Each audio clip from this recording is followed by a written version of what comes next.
예, 이번 광복절 특사는 이재명 대통령 취임 후 첫 사면인 만큼 상징성이 있습니다. 관심을 모으는 대목은 정치인이 얼마나 사면되는지, 그중에서도 조국 전 대표가 포함되는지였는데 대통령실 출입하는 서남빛 기자에게 좀 더 자세한 이야기 들어보겠습니다. 예, 이번에 첫 사면이라 특히 관심을 모았고 또 조국 전 대표 사면 여부가 이슈가 되면서 정치인을 사면한다 안 한다 말이 많았는데 결국 정치인 사면 하는 걸로 결론이 났나 보네요. 네, 이번 광복절 특별 사면에 정치인도 포함을 하는 걸로 정리가 됐습니다. 예. 저희 취재로는 정치인 사면 심사 명단에 여야 정치인 8명이 올라가 있다고 하는데요. 애초엔 이 대통령이 이번 광복절 특사는 민생 회복에 방점을 두고 민생 관련 사범들만 사면을 하려고 했었다고 합니다. 하지만 사회 통합 차원에서 정치인 사면도 하기로 가닥이 잡혔습니다.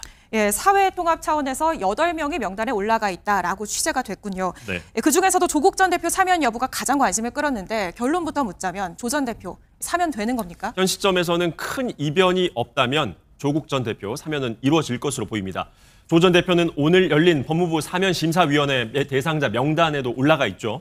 이 대통령은 이미 휴가를 떠나기 전에 조 전 대표 사면에 대해서 어느 정도 마음의 결심을 했다고 합니다. 이후에 열린 사면심사위원회가 대통령의 뜻을 거스르긴 어려울 것 같습니다. 예, 그렇다면 여권에서 특히 문재인 전 대통령이 사면 필요성을 언급한 게 알려지기 전에 결단을 내렸다 이렇게도 볼 수 있겠네요. 예, 그런데 조 전 대표의 형기가 아직 반 이상 남아 있습니다. 그래서 사면이 너무 빠른 게 아니냐 이런 지적도 나오는데 이번 광복절 이 사면에 특별 사면에 전격적으로 포함된 이유를 뭐라고 봐야 할까요? 기왕에 할 거면 빨리 하자. 이런 기류가 작용을 한 걸로 보입니다. 대통령실 핵심 관계자는 만약 이번을 넘기면 성탄절 때 다시 고민을 해야 하는데 내년 지방선거를 앞둔 시점이라서 오해가 더 생길 수 있다라고 설명을 했습니다. 이 대통령이 자신의 임기 중에 조 전 대표 사면을 할 생각을 갖고 있었다는 건데요. 저희가 확인한 또 다른 대통령실 핵심 관계자는 이 대통령은 조 전 대표가 죄에 비해 너무 과한 형벌을 받고 있다고 생각을 하고 있다라고 전했습니다.